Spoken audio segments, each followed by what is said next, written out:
Alors, bonjour à vous tous de l'Assemblée de l'Alliance chrétienne et missionnaire de Lévis et de Montmagny. Bienvenue également à tous ceux qui nous suivent via les réseaux sociaux. Nous sommes le dimanche 26 mars 2023 de l'an de grâce. La semaine prochaine, nous allons assister au baptême de personnes de l'Assemblée et vous allez entendre leur témoignage de conversion. Ils vont vous partager comment Dieu a travaillé dans leur vie pour les attirer à lui et les conduire à Christ et finalement au salut. Vous allez pouvoir constater que Dieu agit d'une façon différente dans la vie de chacun, mais son objectif est le même, conduire à la foi ceux qu'il a aimés le premier. Le témoignage de conversion d'un chrétien, c'est une illustration vivante de ce que l'apôtre Paul a déclaré dans Romains 8, 28.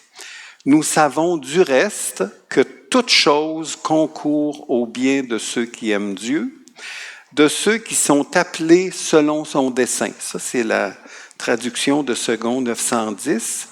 Et la version du Semeur, elle rend, lui, le verset de la façon suivante, en mettant l'accent sur Dieu.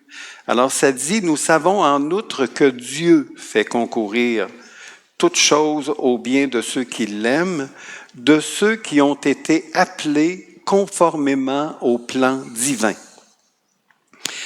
Et le mot grec qui est traduit par concourir, c'est le mot synergeo. Et synergeo, ça l'a donné en français synergie. Et ce mot-là traduit l'idée que plusieurs éléments ou plusieurs forces travaillent ensemble pour accomplir une œuvre.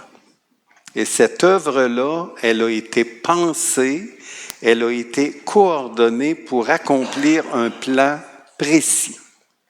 Donc cette œuvre-là, elle a été pensée et coordonnée pour accomplir un plan précis. Et donc, il y a quelqu'un de l'extérieur qui dirige, qui coordonne, ça ne se fait pas tout seul. Donc, ça prend quelqu'un qui dirige. Alors, on va prier le Seigneur avant de commencer vraiment.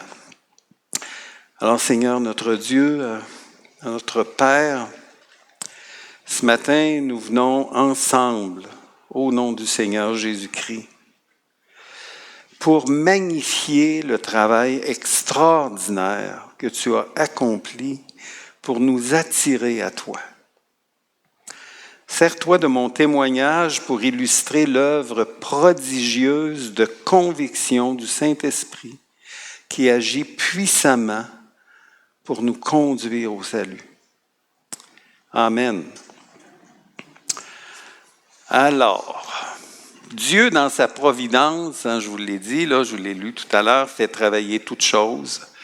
Toutes les circonstances qui se produisent dans nos vies ne sont pas le fruit du hasard, ni les personnes qui interagissent avec nous.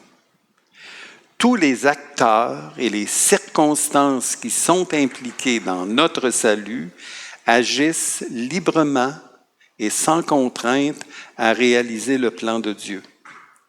Sans qu'ils en soient pleinement conscients, vous allez tout voir ça tantôt, là, dans mon témoignage à moi, au moment où tout se passe. C'est le travail prodigieux, c'est un prodige, vraiment, et providentiel de Dieu. C'est la seule façon pour que Dieu en retire toute la gloire. Si je mets mon nez dans le mot salut, c'est plus Dieu qui en retire toute la gloire. Donc, la providence de Dieu dans ma vie, mais dans vos vies aussi, ça n'a pas commencé au moment où vous avez entendu l'Évangile, mais dès le sein de votre mère, qui n'en était même pas consciente à ce moment-là.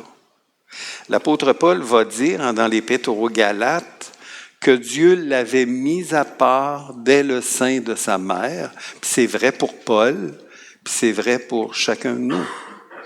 Et dans l'Épître aux Éphésiens, il va affirmer que Dieu nous a mis à part pour être ses enfants d'adoption avant la fondation du monde. Donc, avant même que le temps existe, le Dieu éternel nous avait choisis en Jésus-Christ.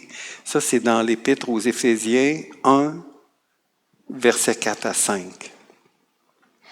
J'aimerais illustrer dans ma propre vie comment Dieu a travaillé à mon insu pour m'attirer à lui et me conduire au salut. Et là, mon but, ce n'est pas d'attirer l'attention sur moi, c'est vraiment d'attirer l'attention sur le Seigneur Jésus-Christ pour qu'il en retire toute la gloire. C'est sa providence qui a accompli tout ça. Donc, on va commencer par définir ce que c'est que la providence pour être sur la même longueur d'onde.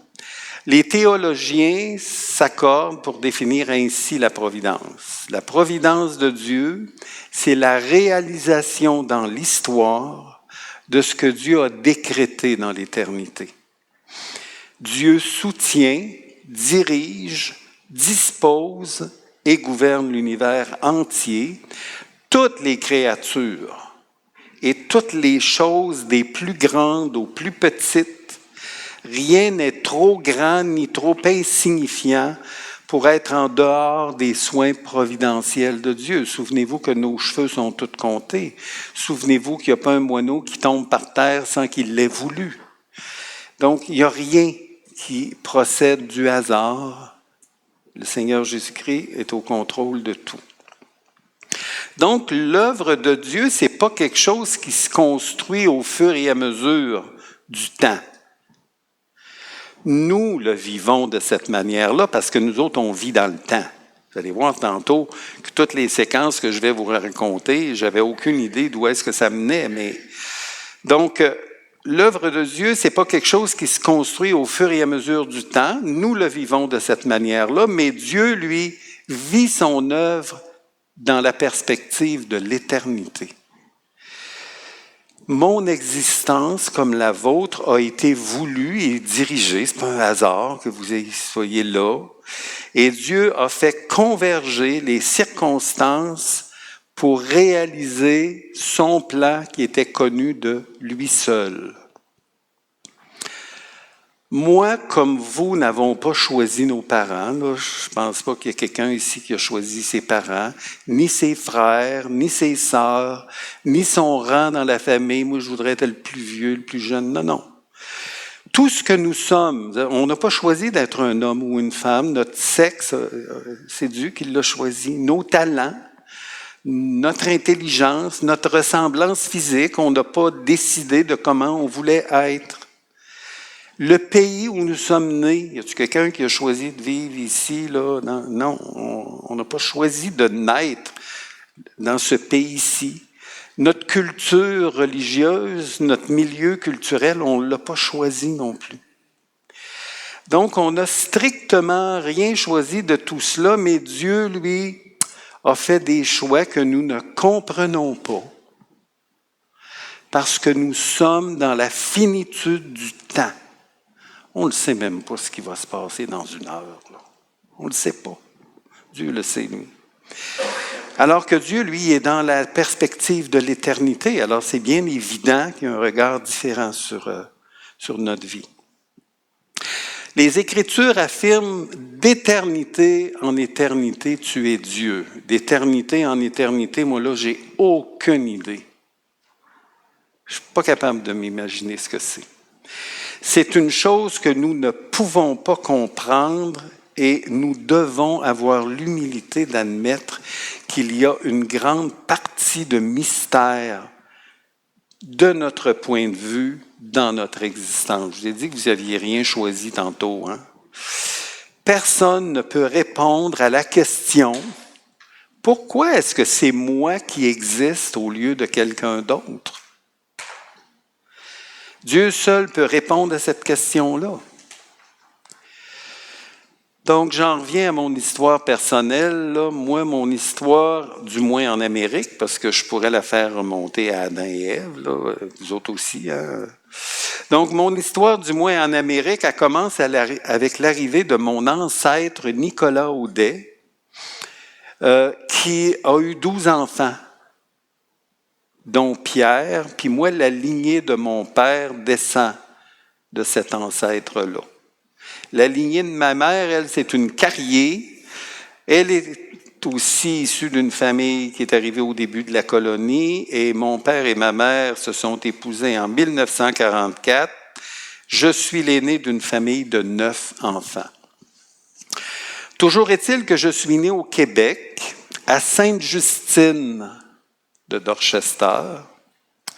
Ça, c'est près du lac Etchemin, dans une paroisse très catholique.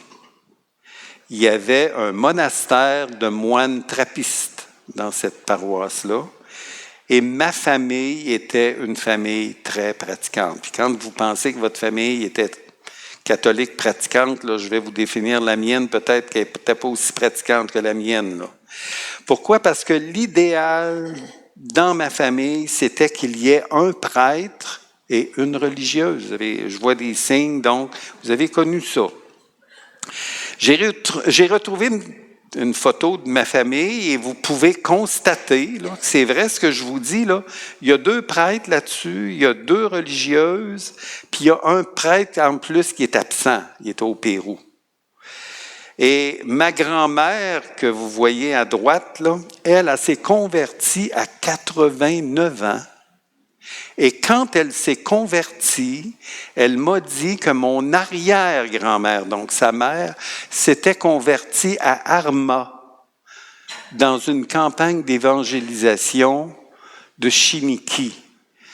Il n'y a rien qui est impossible à Dieu. Il dirige les choses. Il a envoyé Chiniki à Arma pour prêcher l'Évangile. Il y en a qui se sont convertis. Vous avez peut-être des ancêtres qui sont convertis et que vous ne le savez pas. Donc, moi, dans ma famille, c'est moi qui ai été choisi pour devenir prêtre. J'étais l'aîné et ça allait de soi que ce soit moi, d'autant plus que je portais le nom de Jean, qui était le frère de mon père, il était décédé, là, Jean, à son adolescence. Et lui, il voulait devenir prêtre, donc c'est comme on va y passer à lui. C'était ma vocation, elle était comme décidée.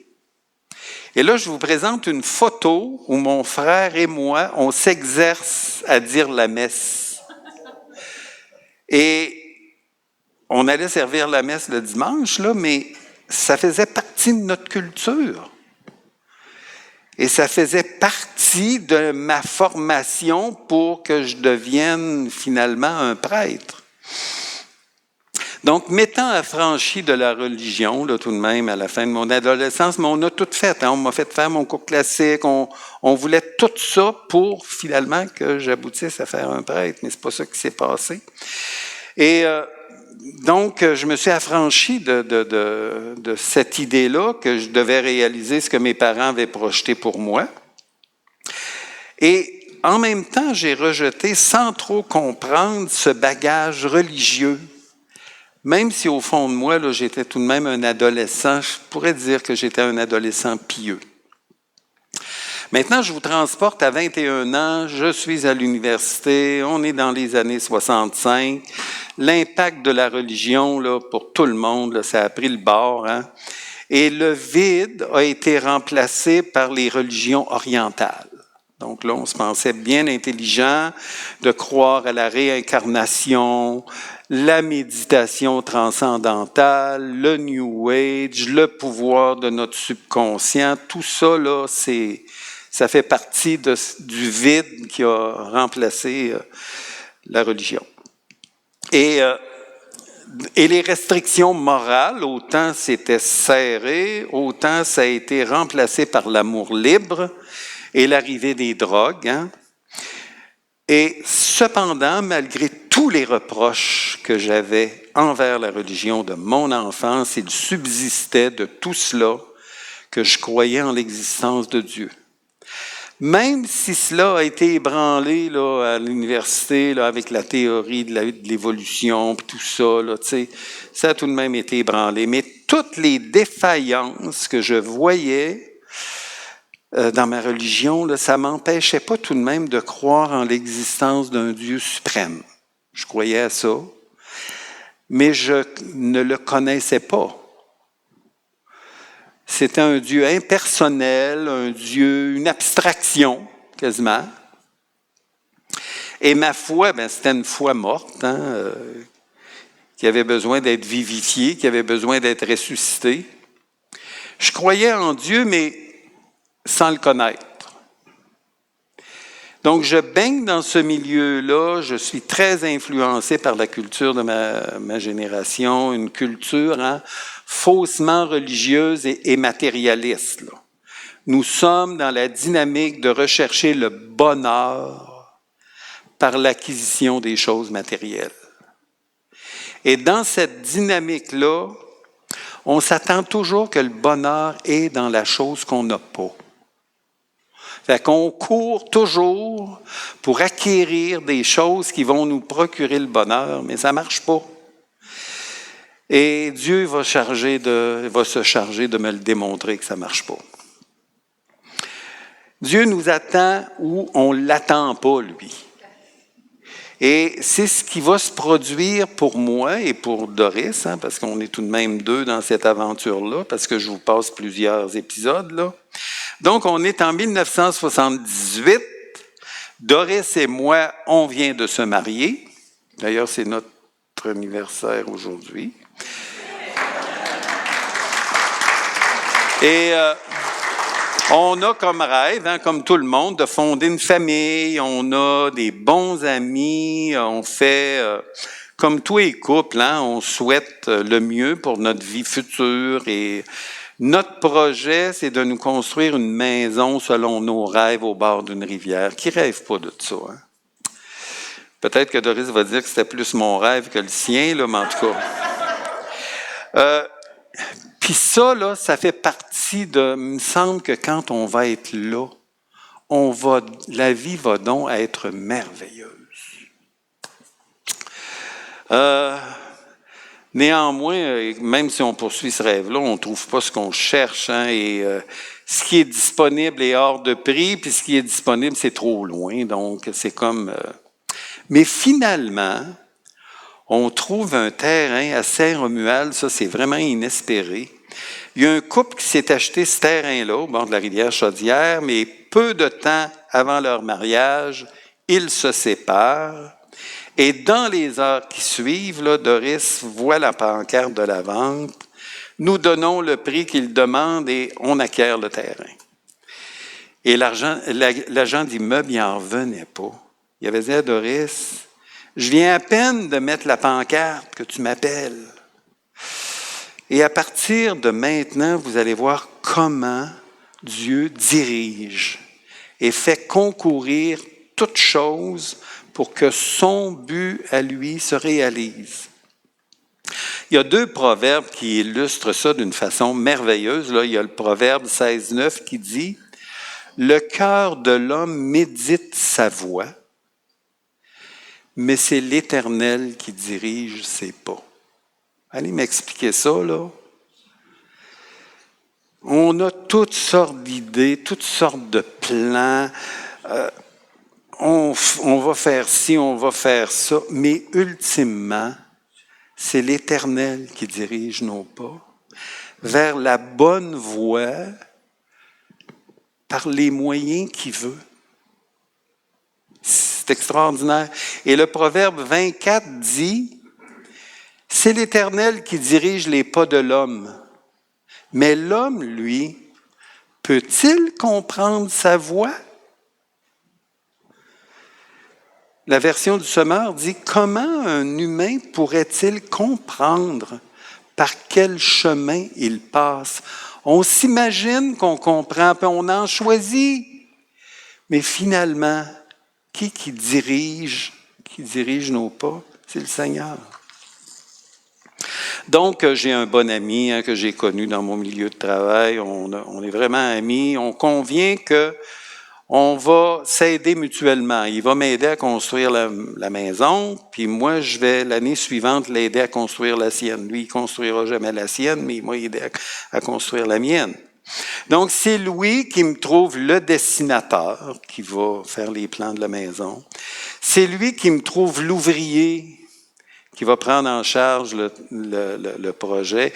Louis avait vu travailler ce jeune homme-là, il avait 22 ans, puis il dit, Jean, c'est lui qui doit construire ta maison. Si tu voyais comment est-ce qu'il travaille bien et vite, l'architecte, il disait, il ne sera jamais capable de construire ça. Oui.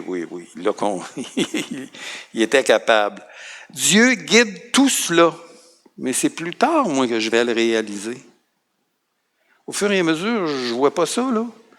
Donc, durant la construction de la maison, Dieu répond à mes prières. Je priais. C'était une façon extraordinaire, là. Un soir, entre autres, il est 22 heures. Il n'est pas 7 heures du soir, là, il est 22 heures. Moi, j'ai besoin de 3 personnes le lendemain pour m'aider à clouer le plafond. Puis là, j'ai besoin, donc je dis, Seigneur, j'aurais besoin de 3 personnes demain pour m'aider, s'il te plaît. Presque aussitôt, le téléphone sonne 3 fois. Jean, est-ce que tu as besoin d'aide demain? Alors là, je dis à Doris, ça marche. Et vous imaginez ma surprise, là. Mais moi, dans mon ignorance, parce que ça, à ce moment-là, c'est une idée qui circulait. Dans mon ignorance, moi, j'attribue cette réponse-là au fait que j'envoyais dans l'univers. Tu sais, on entend encore ça aujourd'hui, hein? J'envoyais une demande dans l'univers, puis que c'est l'univers qui me répondait. Je remarque même pas que j'ai formulé ma demande par Seigneur. Je le remarque pas. Mais moi, si je ne le remarque pas, le Seigneur le remarque, lui. Alors, c'est lui qui me répond. Et là, la vie continue, puis le projet de construction, je m'en doute pas, là, mais c'est tout un chantier, puis ça me demande vraiment beaucoup de temps, beaucoup d'énergie. Je mets beaucoup d'énergie là-dedans, puis en plus de ça, on a ajouté la construction du salon de coiffure qui demande aussi beaucoup de temps, beaucoup d'énergie. Donc, pour m'aider à tenir le coup, ma consommation de cannabis, elle a augmenté elle aussi, là. Et par moment, là, j'en veux plus de ce projet-là, là. Tu sais, quand Dieu nous démontre c'est pas ça la bonne solution, là, j'en veux plus, là, je l'aurais donné à n'importe qui. Et entre-temps, Sébastien, il naît en 1980. C'est sûr que pour Sébastien, il faut y donner ce qu'il y a de mieux. Et à ce moment-là, il y a le végétarisme dont on parle, hein. Alors, c'est sûr que je vais suivre des cours de végétarisme avec Louis. Puis je peux vous dire que Sébastien, là, il en a mangé du millet. Le millet, c'est bon pour le cerveau. Fait qu'il en a mangé, beaucoup. Puis il a mangé tout ce qu'il y avait de plus bio. J'avais commencé ce cours-là pour bien nourrir mon fils, mais Dieu, lui, il a un autre objectif.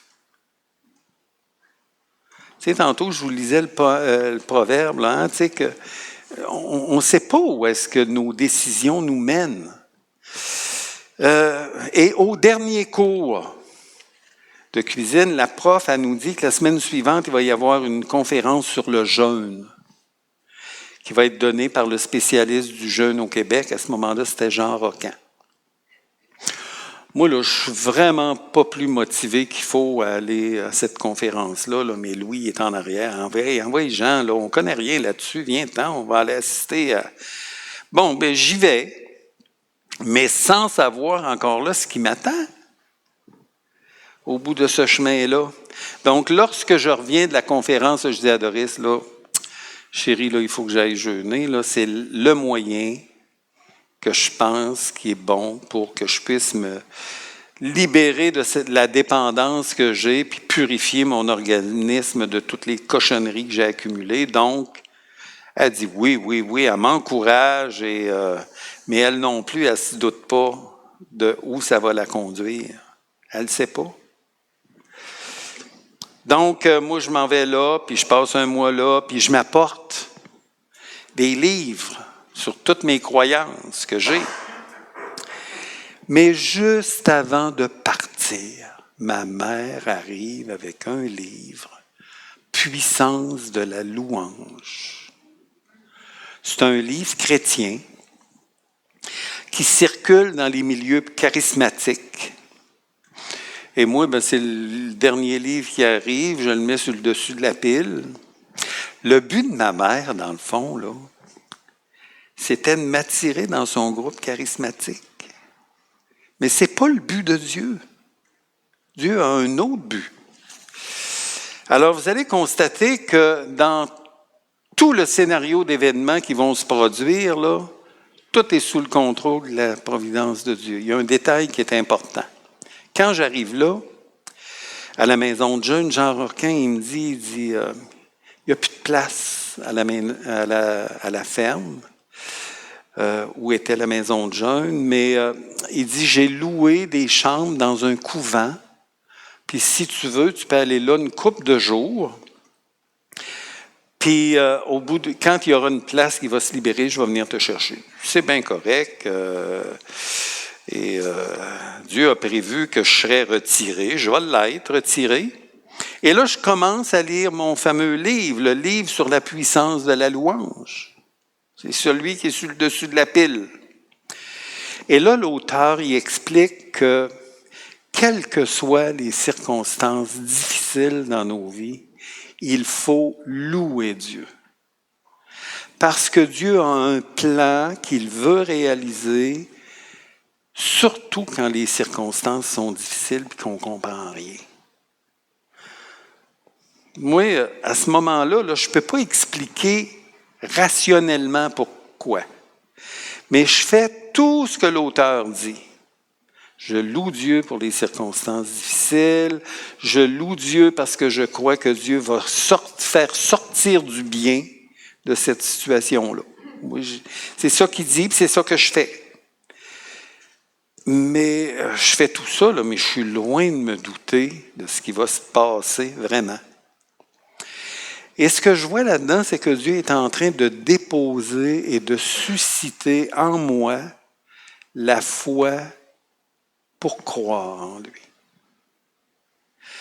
Et là, écoutez, je lis ce que les prophètes ont écrit. Là. Moi, Ésaïe, puis Ézéchiel, puis Jérémie, j'ai jamais entendu parler de ça, là. Mais Dieu parle par sa parole, donc je le prends pour moi. Et là, au bout de 2 jours, Roquin, après quelques jours, il vient me voir et il me dit, écoute, il y a une place qui s'est libérée. Mais tu peux refuser parce que la place est à côté de la cuisine. Parce que quand les jeûneurs avaient fini de jeûner, ils venaient commencer à manger.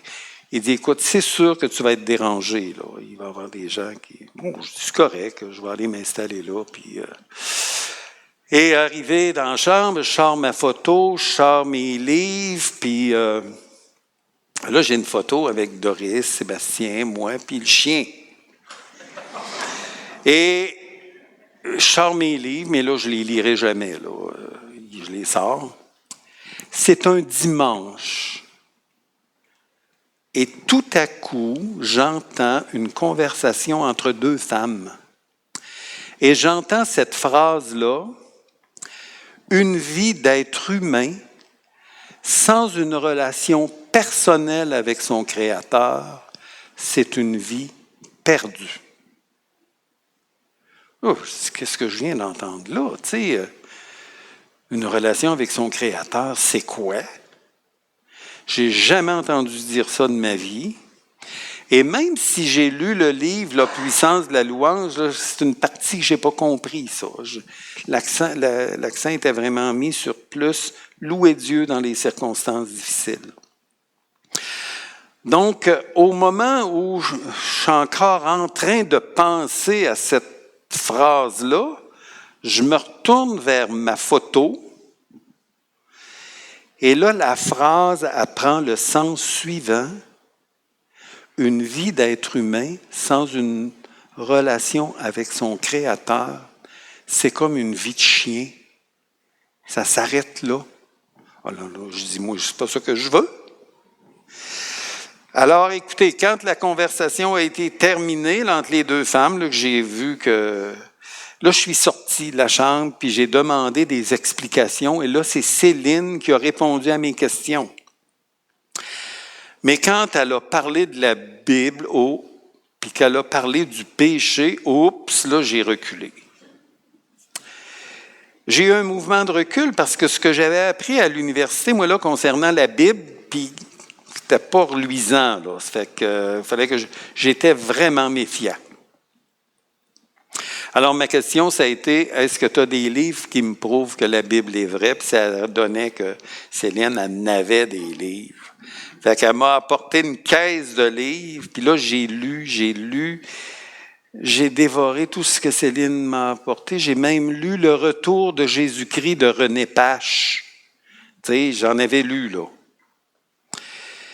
Et c'est plus tard que j'apprends que Céline, c'est l'ancienne compagne de Jean Rocan, qu'elle a quitté quand elle s'est convertie, et que Rocan, lui, il a une méfiance extrême envers les chrétiens. Il les aime pas. Il avait lui-même dit lorsqu'elle est devenue chrétienne, qu'elle ne remettrait jamais plus les pieds à la maison de jeûne pour y travailler. Fini. Mais tu sais, c'est Dieu qui conduit les choses. Ce dimanche-là, les employés, il y avait des employés en vacances, c'était l'été. Puis en plus, les autres employés s'étaient absentés. Il n'y a personne pour s'occuper des jeûneurs. En désespoir de cause, parce que c'est vraiment ça, là, il téléphone à Céline pour l'aider. Tout cela malgré qu'il lui avait dit qu'elle ne remettrait jamais les pieds là. C'est Dieu qui dirige, c'est pas Jean Rocan. Si Dieu a quelque chose à accomplir, il va créer la situation pour l'accomplir. Alors Rocan, lui, il se dit pas en tout qu'en faisant appel à Céline cette journée-là, qu'elle va être celle qui va me conduire au salut, hein? Puis Céline, elle ne se doute pas non plus qu'elle avait un rôle à jouer ce dimanche-là. Elle ne me parlait même pas. Elle parlait à une autre femme. Mais c'est à moi que la phrase était destinée. Donc, après mon jeûne, moi, je suis revenu à la maison, puis là, j'étais rassuré que la Bible, c'était vrai. J'ai commencé à lire le Nouveau Testament par l'Évangile de Matthieu. Et là, j'ai réalisé que beaucoup des choses que j'avais apprises étaient des choses que Jésus détestait. La sévérité de Jésus envers les autorités religieuses qu'il qualifie d'hypocrites et de race de vipères, tu sais, moi, ça me... c'est pas des compliments, ça, là. Parce qu'ils falsifient les Écritures au profit de leur tradition. Et la religion de mon enfance, c'est un mélange de tout ça. L'exclusivité de Jésus qui se présente comme étant le seul chemin qui conduit à la vie, ça excluait tous les autres intermédiaires, mais moi, j'avais baigné là-dedans, étant jeune. Mais moi, là, c'est vraiment quand je suis arrivé à Matthieu 11, 28. Ça, là, ça m'a marqué. C'est comme si c'était fait personnellement pour moi. Ça avait été écrit personnellement pour moi, cette phrase-là de Jésus. Hein? Et dans Romains 11, 27, ça dit « Toutes choses m'ont été données par mon Père.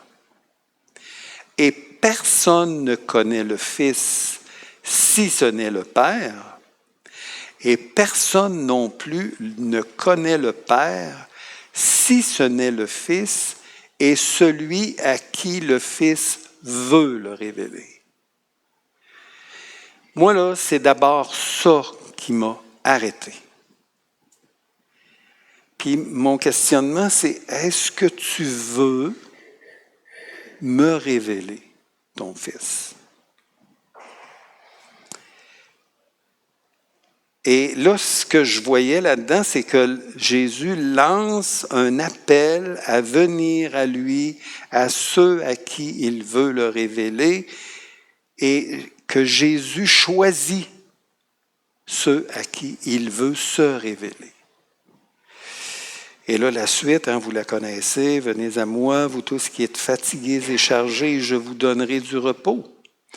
Prenez mon joug sur vous et recevez mes instructions, car je suis doux et humble de cœur, et vous trouverez du repos pour vos âmes, car mon joug est doux et mon fardeau léger. » Moi, là, je suis doux et humble de cœur, c'est quelque chose que je connaissais. C'est une parole que je connaissais. Il y avait une image chez mes grands-parents, cette image-là. Je suis doux et humble de cœur. Moi, j'ai vu ça au-dessus de la porte de la chambre de mes grands-parents. Je ne savais pas. Mais Dieu construit les choses. Donc, moi, là, quand je dînais, je regardais ça et j'ai lu ça.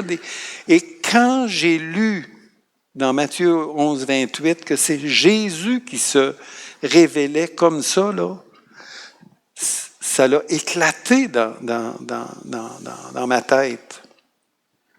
Et la phrase a été choisie parce que moi, je ne suis pas comme ça. Moi, je suis dur, orgueilleux, et lui, il se présentait comme doux et humble. Puis je vous le dis, là, cette invitation-là, moi, là, je l'ai entendue des dizaines de fois. Je dormais la nuit. Qu'est-ce que j'entendais? Jean, je suis doux et humble de cœur. Viens à moi. Arrête de t'obstiner. Viens à moi. J'ai entendu ça des dizaines de fois. Puis finalement, comment on fait quand on se fait dire par le Seigneur Jésus-Christ, je suis doux et humble de cœur, à un moment donné, on cède. Alors j'ai cédé, j'ai reconnu mon état perdu sans lui, puis je ne pouvais plus y dire que... Donc, écoutez, je vous ai raconté les épisodes les plus significatifs qui me concernent, moi, et comment Dieu a fait concourir, a fait travailler ensemble toutes choses pour mon salut. Je ne vous ai pas parlé, puis ça c'est un autre chapitre, de ce qui se passe lorsque l'Évangile pénètre dans une famille. Ça fait des flammèches, puis ça a fait des incendies dans notre famille. Mais Dieu, lui, il est maître des incendies. Il est fait concourir au bien de ceux qu'il a appelés selon son dessein, puis c'est ça qu'il a fait. Doris est venue au salut un peu plus tard, elle vous racontera un jour si elle veut, mais donc si je reprends les points de mon histoire qui illustrent que Dieu travaille en synergie pour nous appeler au salut et qu'aucun des moyens qu'il utilise n'est le fruit du hasard et que tous sont indispensables pour réaliser le plan qu'il a conçu pour chacun de nous. Il n'y a aucun élément qui peut être enlevé sans que la finalité que Dieu veut atteindre soit compromise. Il n'y en a pas un. Enlevez le livre de ma mère, là, vous allez voir, le restant n'est plus là. Enlevez, donc je les reprends. Là. Le choix de mes parents et de toutes qui m'ont donné l'existence, dans le fond. La remise en question de l'enseignement religieux que j'avais reçu, c'est indispensable. Le sentiment de vide intérieur qui a suscité en moi une recherche qui était aussi vide que ce que je ressentais, mais nécessaire pour que Dieu puisse m'attirer à lui. Si ça m'avait satisfait tout ça, je serais resté là-dedans. La poursuite du rêve de me construire une maison qui m'a épuisé et confirmé que ce n'est pas le matériel qui rend heureux. La connaissance de mon ami Louis, Louis il a joué un rôle extraordinaire dans ma vie, dont Dieu s'est servi pour rendre possible la réalisation de mon rêve, mais en même temps, puis la naissance de notre fils Sébastien, le cours de cuisine végétarienne, enlevez-le, lui-là.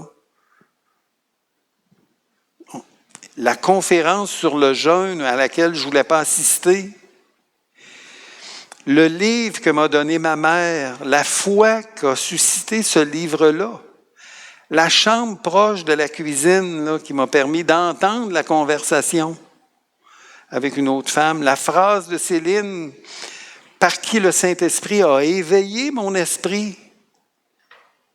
Tu sais, la photo qui était là aussi, là.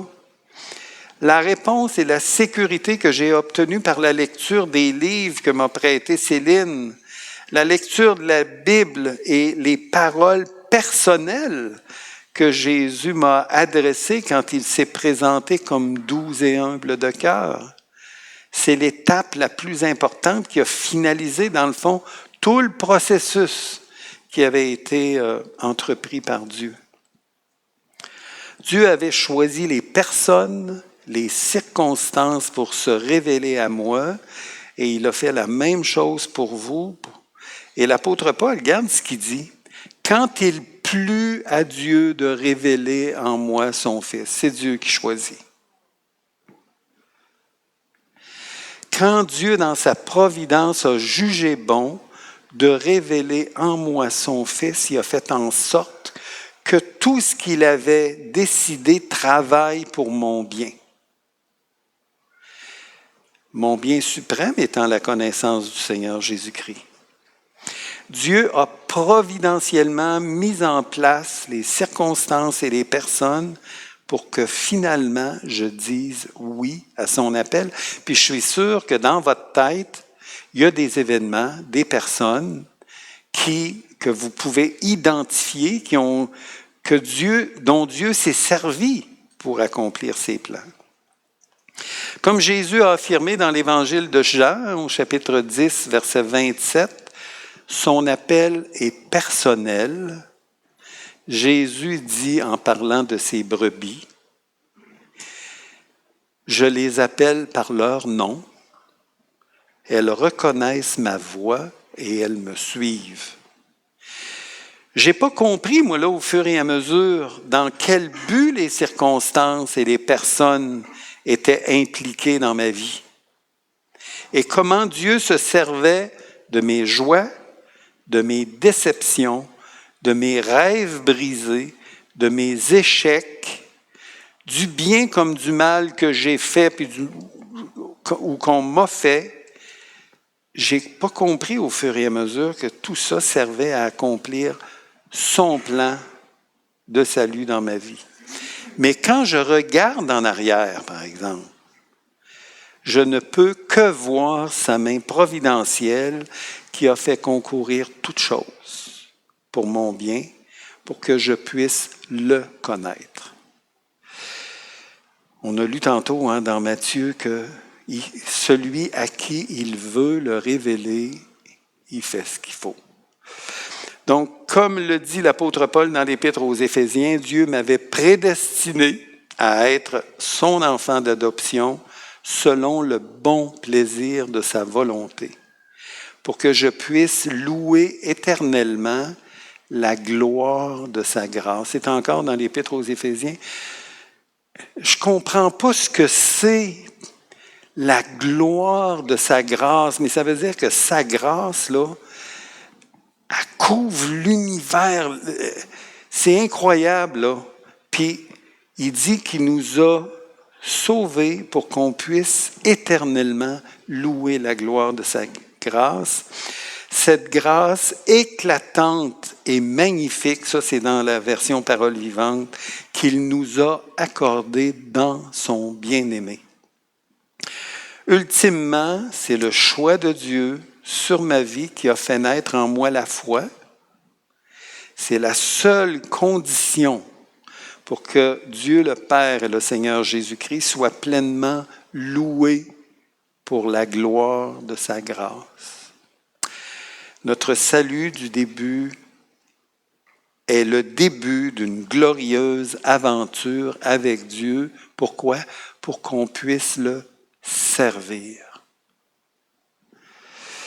Ça pourrait être un autre chapitre plus tard. Alors, la question en matière de réflexion pour les petits groupes, là, c'est...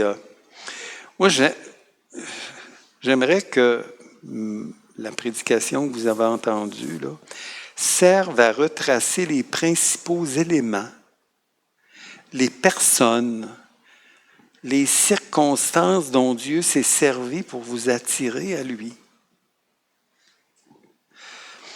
Puis partager comment Dieu a fait concourir et travailler toutes choses pour vous conduire à Jésus-Christ. Faites cet exercice-là, vous allez magnifier le travail qu'il a fait, si vous vous en donnez la peine. Alors, notre Père céleste, notre Dieu, on ne peut faire autrement quand on regarde tout ce que tu as accompli pour nous attirer à toi. Oh oui, Père, tu dis que le cœur de l'homme médite sa voix, mais que c'est le dessein de l'Éternel qui s'accomplit, que c'est l'Éternel qui dirige ses pas, Seigneur, et c'est non seulement vrai pour notre conversion, mais c'est vrai pour la vie qu'on vit actuellement avec toi. Tu diriges nos pas.